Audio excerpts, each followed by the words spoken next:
Hi there. Thanks for tuning in. This is the Follow Your Passion podcast. I'm your host, Erwin Wils. I'm a mindset and business strategist and founder of Millionaire Life Strategy. In this podcast, I'm interviewing my clients and other entrepreneurs that are following their passion and make a good living out of it. When you want to know more about me or what I can do for you, check out my website, millionaireLifestrategy.com. But first, check out this episode of Follow Your Passion.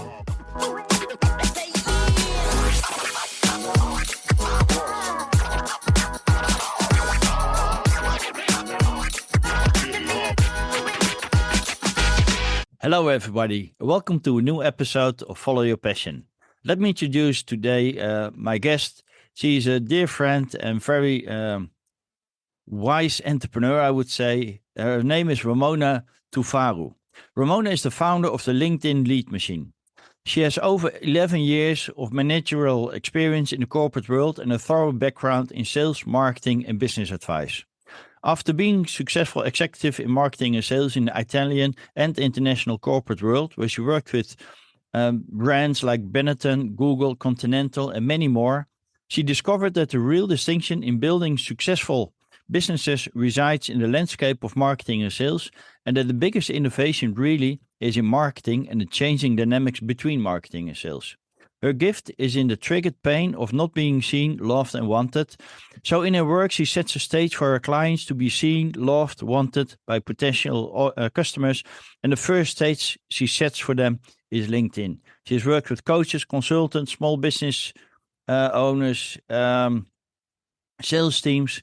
And she recently actually combined all her knowledge and wisdom in a new book. And it's a working book, so you should use it. So welcome, Ramona. Thank you for being my guest today. So thank you for inviting me, and thank you for the nice introduction. Yeah, you're welcome, Ramona. So tell me about, you work in the corporate world, in marketing and sales. You work with very big brands. What decided you to become an entrepreneur? Oh, that's a very nice question. I think that the shift happened first in my mind, and it really started at the moment where I couldn't grow further. Like I reached the maximum growth inside this environment, both personally and professionally. Mm-hmm. And in certain business environments and in these corporates, you can't expand further, right? Because you sometimes you can't change role, or you can't go higher, and expand your career. So I think that I started to think of a change when I realized I can't grow further, but also when I realized that I have enough knowledge and that I can use that knowledge in a slightly different way. Yeah, instead of promoting just one company, I could use that knowledge first to promote myself and then to promote others in my circles, in my peer groups, and then it kind of started from there. It was a self-awareness moment. Nice. And of course, what you say, a lot of entrepreneurs struggle with the fact that you always say you need to be seen, known, and liked before people want to do business with you. And that's a big struggle for a lot of entrepreneurs, to be seen, to be visible, to be liked, and to be trusted so that people want to do business with you. Has it been a struggle for yourself as well, or did you already have a head start because of your corporate experience? It's been a struggle for myself, and I think it's been a struggle for many years. If I can remember right, when I started to go a lot online and especially on LinkedIn, um, and I started to see the effect of it and the return of having more visibility. I think it was 2014, 2015. Mm-hmm. But I've been on LinkedIn or on Facebook and other social platforms since the very beginning. I grew up with them. I think it's difficult to embrace the hybrid model.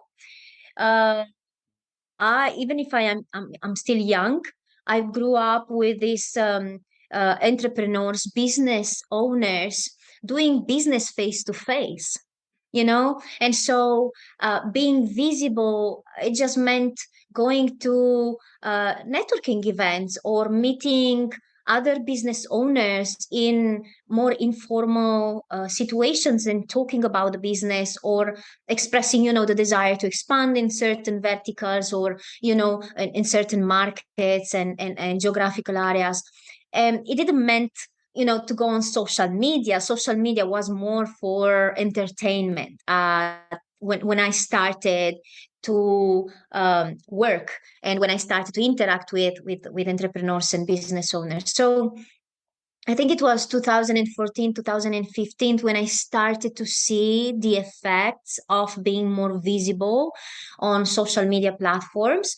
And for sure, I didn't know immediately how to capitalize on that visibility. But by, testing and testing and testing, at one point, I became more aware that if you do a step after another, and if you are conscious about the goal that you have on those platforms, you can really drive more sales. Yeah, because that's the equation. You actually become more aware of the power of these platforms, you become more structured, and then you can achieve your goals. Yeah, yeah, and I love that you just said that you tested and tested a lot, because I know by experience that you have been in LinkedIn prison, haven't you? I've been, my goodness, yes. Oh, that's so funny that you are actually sharing that. Yes, because I'm big on testing.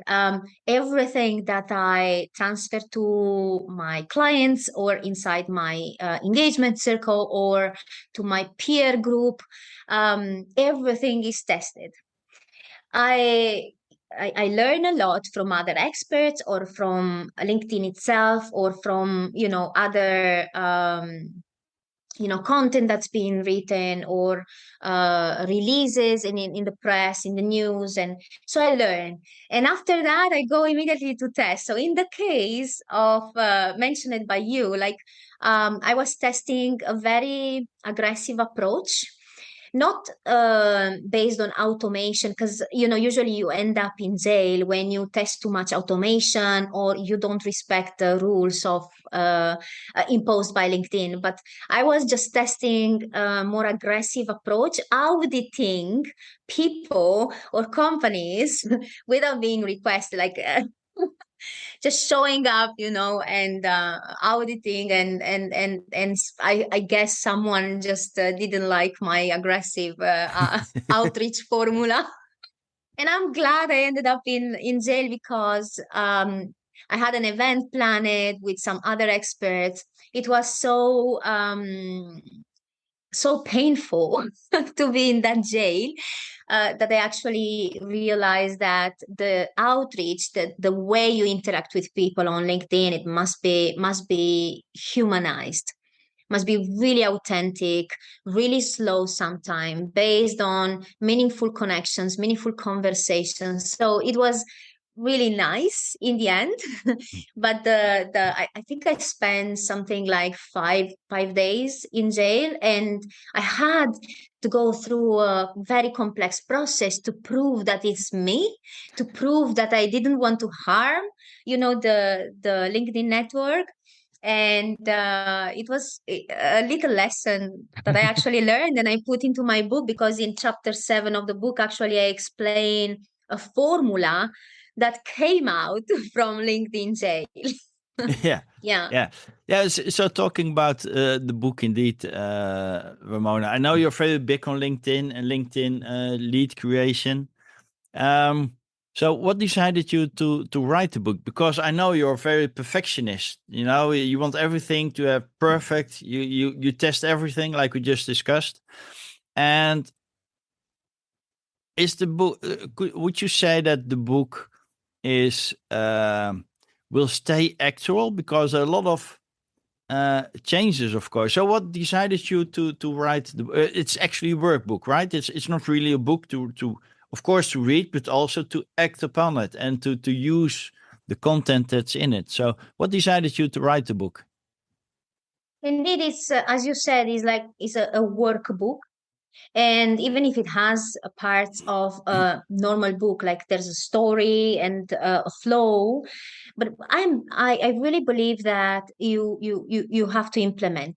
Otherwise, it's just knowledge. Yeah, and it's by implementation that to actually achieve results. So it starts to become an idea when I delivered a lot of free webinars to teach my customers and non-customers how to make themselves visible on LinkedIn and create leads and sales. And I created the content for the webinars, and the formula was PowerPoint slides, and then the speech, and then the templates for the implementation. And I used to print all this in order to prepare for the webinar, and to have, in case my prompt doesn't work, in case I have a facilitator so they know the script. And so one day I just collected all these things together because I was moving from one house to another, and I had, like, my papers. And so I put them all together, and I remember I took like a rope to keep it together, and it just became physical. And it just said, oh my god, there's so much in here. And I had the PowerPoints with the visual aspect, the speech, and then the template. So it just made sense for me to put it all together. Now, you asked me if it will remain relevant, if it will remain actual. Yes, it will. Like, it's true that the algorithm changes a lot, and the platform itself is evolving, and more features will be introduced. And there are some changes happening right now, and for sure will happen. Still, there are certain components that must be combined. I call them gears. 8 gears that needs to be combined together in a system in order to make this machine work for you. And it's not really just LinkedIn now, because it's related to the LinkedIn platform, but there are some aspects that are more related to the business. Yeah, so those elements, like your metrics, your network, your lead avatar, your online presence, like your brand, those will always remain. Like, it doesn't matter if the algorithm changes or the features of LinkedIn will change or be added or not. So I try to create a book that will be relevant in the years to come. Yeah. And even the parts that are will change a little bit because of the requirement of LinkedIn could be interpreted then. Like, for example, now we have 3,000 characters per post, and it's good to use them all if you post from your personal profile. Maybe one day will be 5,000, but it doesn't change that it's a good idea to use them all. Yeah, It's just, exactly. you see what I'm saying? Yeah. Perfect. And I love thinking in metaphors and stuff like that, and I think it's the same if you look at cars. That all cars will have updates, new lights, stuff like that, but there's still got an engine in it, whether it be a fossil fueled or maybe it's an electrical one. They still need to drive the wheels. There's a steering wheel in it, so the basics stay the same, the principles stay the same. It's just that some minor details will evolve, indeed, just as you mentioned. Yeah. So yeah, nice. Indeed. Yeah. So Indeed. Yes. I know, as an entrepreneur myself, that I tried. I won't say all social media, because TikTok is not for me. But I've been on. I'm still a bit on Instagram. I'm still on Facebook. But my main platform is LinkedIn as well, because that's where my potential clients are. That's where my existing clients are. So that's the one that I focus the most on. And the other platforms, I'm just there to be visible, but I'm not putting any energy on that, so to speak. So, from a business perspective, would you say that makes sense? Are you applying the same, or are you also on several social media? I think that your presence on social media, it really depends on your target audience because you are building visibility for brand awareness and you are investing a lot of effort with a certain strategy because you want to drive revenue, right? So you absolutely need to analyze your target audience, know them very well, and know where are they hanging out. So if they hang out on LinkedIn, you have to be there. And I would assume that if you address your message to a 65 years old CEO, this guy will not really be on Instagram and TikTok, right? So it makes sense that in your case and in my case, for example, for specific services, we are on LinkedIn because our target audience is there.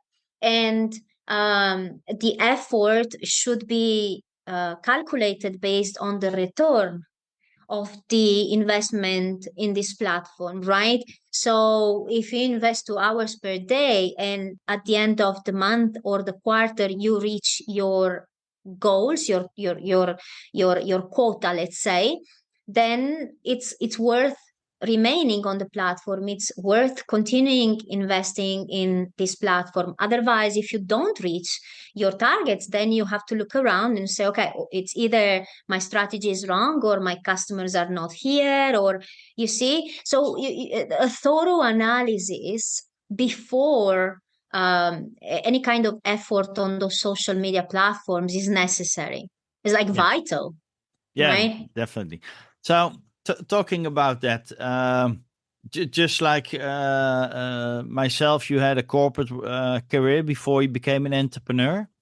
And I remember when I became an entrepreneur, I followed hypnotherapy training, which motivated Hmm. me to start my own business. But you're getting the Yeah. tools and tips and skills to help everybody, right? But if you want to help everybody, you're not helping anybody because you're not giving them a reason to come to you. So, how did you create your own target audience or your own niche? Yeah. So I started 11 years ago, and in the beginning of my career, I was still studying techniques and strategies. And so I was willing to test on everybody. Like no matter if it was like my friend, my neighbor, or a coach, a consultant, a company, a sales team.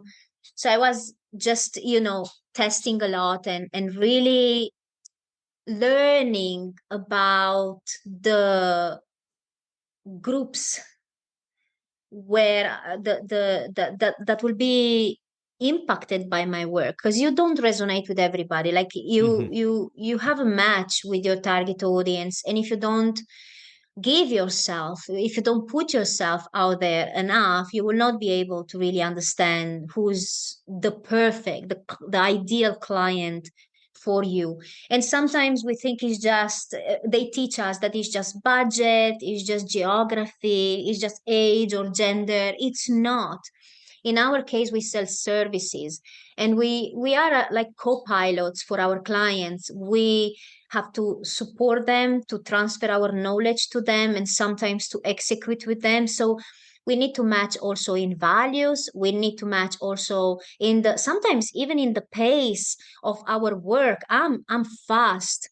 I Yeah, really like to work very fast in order to create results very, very fast.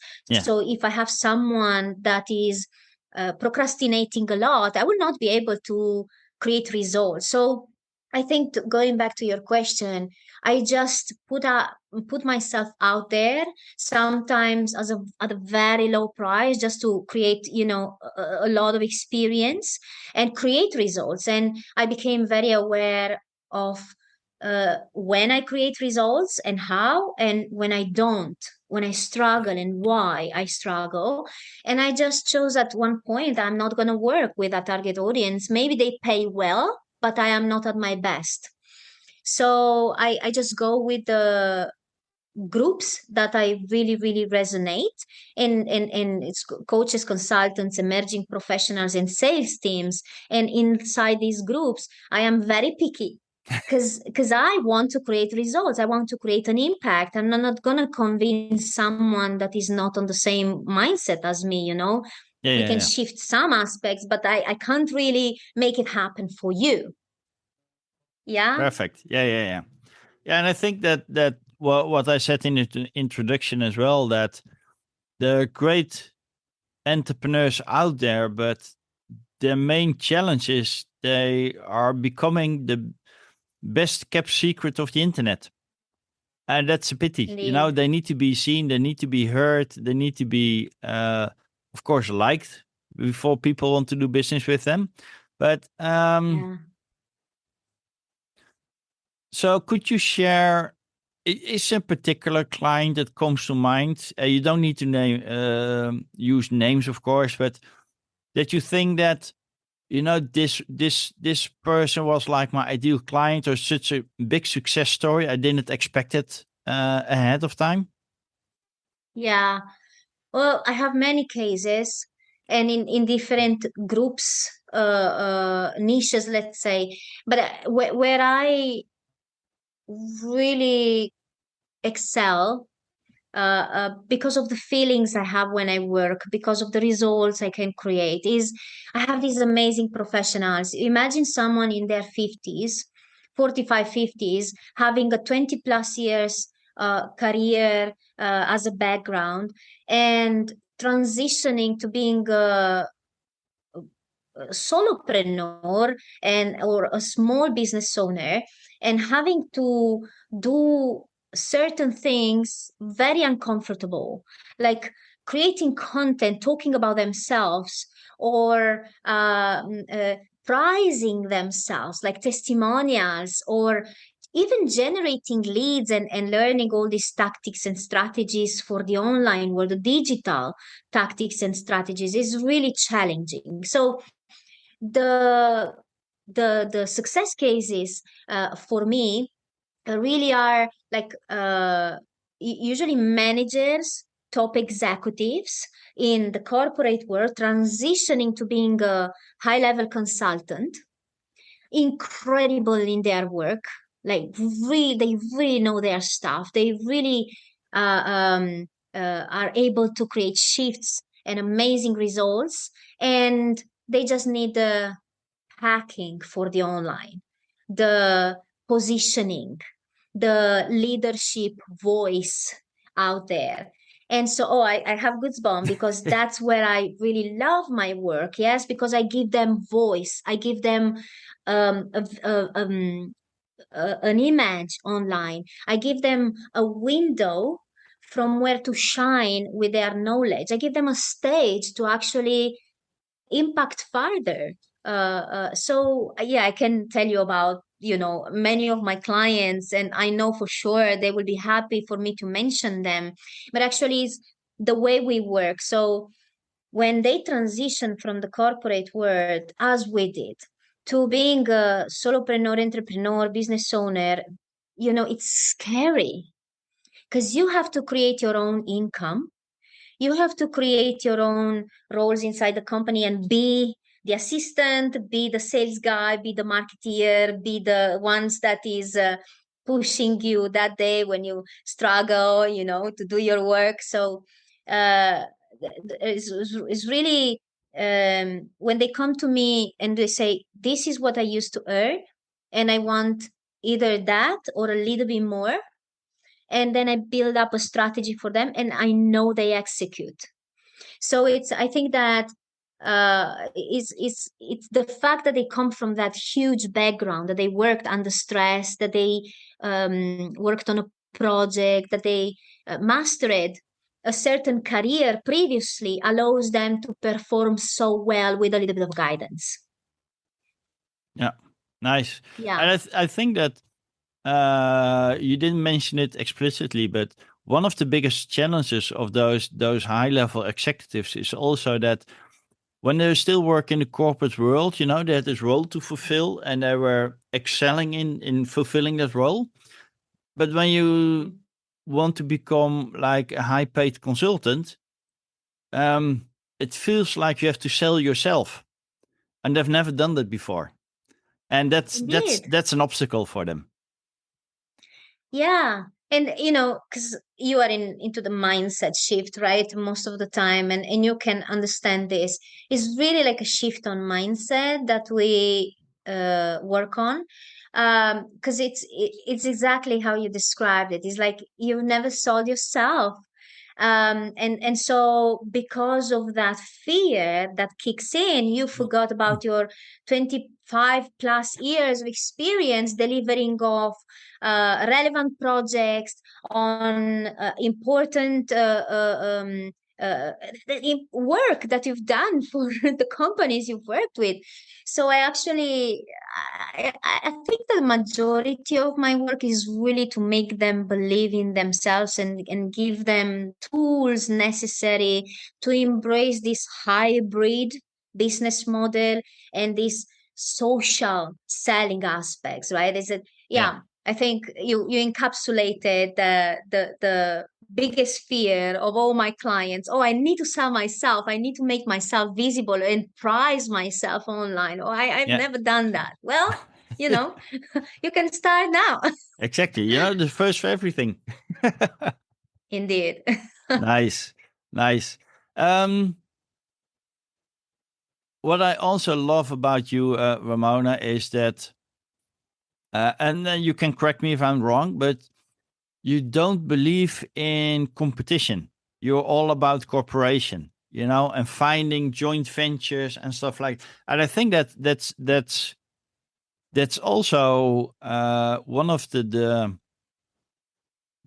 drivers that drives your success as well. You know, there's no competition. There's just cooperation. Indeed.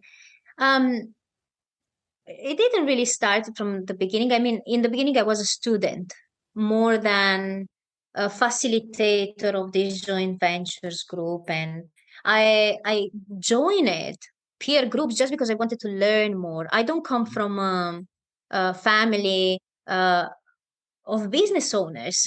I come over from a very simple family working as employees of their life, and I had to learn a lot about entrepreneurship in order to make a living for myself. So in the beginning, I started to join these groups just as a student, but then I saw the return of being part of these groups because I started to receive recommendation. I started to be mentioned in certain business environments. I started to be invited, and I started to create friends. And then I started to realize that I can cover only certain roles inside my company. And at one point, if I want to grow, I absolutely need people around me. I need people to cover other roles. I need people to do activities necessary for the business to grow, like referrals and introductions. That's really, really important for us as consultants and offering services. So yeah, I believe in an equal win-win collaboration. Even if we work on the same field or we provide the same service, like even the like equal, we are unique, and if we are conscious about what's our uniqueness, we then can establish a collaborative interaction with the same professional that offers the same service in our same field, because I have a unique aspect of my work that I can combine with your unique aspect. And can you imagine two professionals offering the same service combining networks?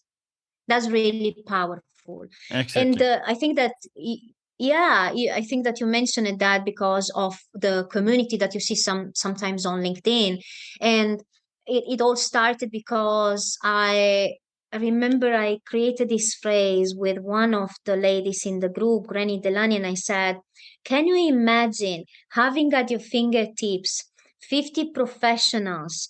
You can tap into their networks, you can tap into their knowledge, you can ask them for introductions, and you can ask them to solve issues. Like, you will be surrounded by a boost engine, right? So it all started from there. And yes, I do believe that business today is based on collaboration more Nice. than competition.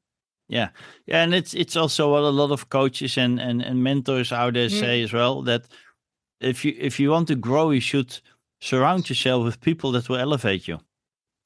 mm-hmm, And mm-hmm. that's the beauty also of for instance, for the inner circle as well. You know that you help each other, you can ask questions, and you get honest and constructive feedback.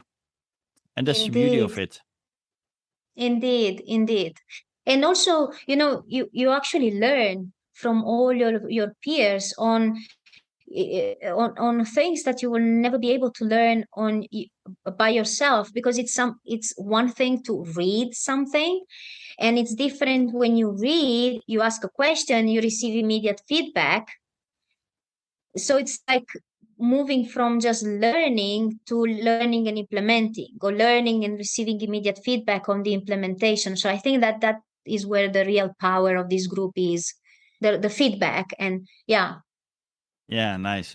So you got a lot of great initiatives, Ramona, like the engagement circle, your LinkedIn lead machine, the webinars you already gave for free.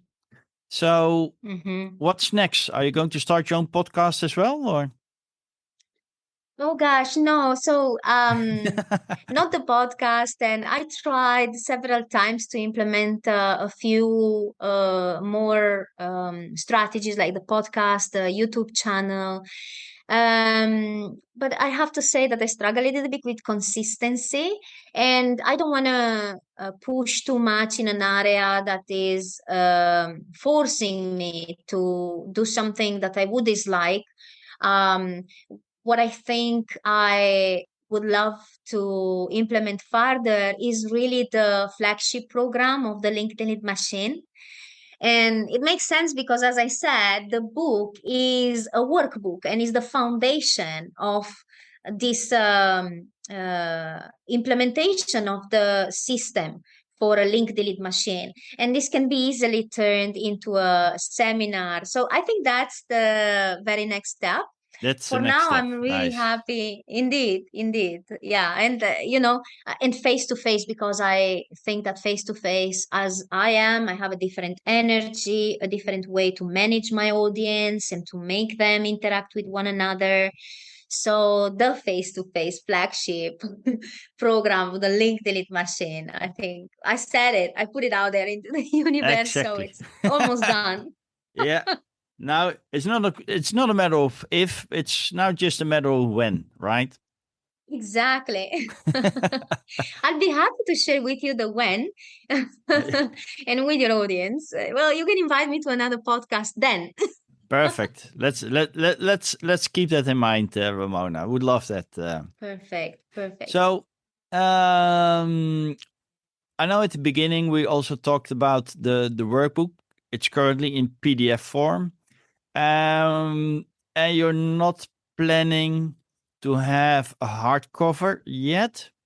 And I love the reason why. Would you share it with the audience as well? Because it's also it positions you as who you are as a person, why Yeah, people should I work think with you. so.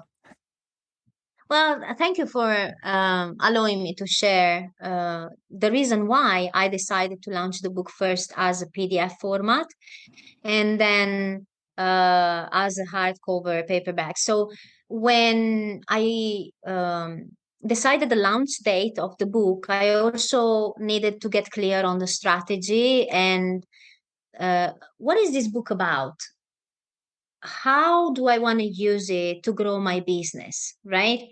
So the book is about a system that I teach in various formats in my business. And the purpose of the book is to grow my audience. And as I believe in collaborations, I wanted to include that aspect of how I do business also for the book, right? So I launched the book as a PDF because I want enough people to buy it at an accessible price and to use it for real, to learn this methodology system, to implement it, to really use the templates for work. Each chapter has 1, 2, 3 templates to really implement everything that I teach, everything that I describe. So after you use the book and you put in the work and you acquire this methodology, I want you to provide me with the feedback. I will contact you and I will ask you for feedback. And this feedback will be included, will be implemented either to upgrade the book itself. So maybe you have a feedback on a template that doesn't work very well. So I need to change a few things, right? And the second aspect, I really wanted to have like a little community around the book that can be mentioned in the book for the feedback. So again, the book is a leverage to grow all together. This, and here's the why. LinkedIn is a team game. It's not a solo game. I will never be able to make this book a success if I would not have community with me. I would have never this book if I would have never had an audience to listen to my webinars. So I really wanted to implement the same concept with the book. So it's a PDF format. It's at a very low price right now. I will keep it this way until I reach a certain level of sales. I will include your feedback in the written paperback hardcover of the book if you are willing to provide me with feedback. And let's grow together. You Exactly. make myself visible, I make yourself visible. And that just shows who you are as a person, Ramona, because you didn't write a book to become famous as a writer or to Mm. use it to look at me, I'm a writer of a book. No, you've wrote the book to truly help people and to get the feedback from the readers on maybe some little improvements or little things they what maybe is obvious for you but not for them, so there might be something that they don't understand that you took Mhm. for granted, and will give you feedback as well, because you want to optimize the book so that as many people can use it. So I Yep. think that and that shows who we are as a business, as a person, not only for the book, but also it's what one of my coaches said. You know, how you do one thing is how you do everything. So this is a great Mm, example of how you looked at the book and what you said. It's a team effort. It's not a solo game, indeed. and you're showing that by launching your book this way. You know, and I know Yes. that if the hardcover is there, everything has been fine tuned. I will set all my money on that. Everything will be fine tuned.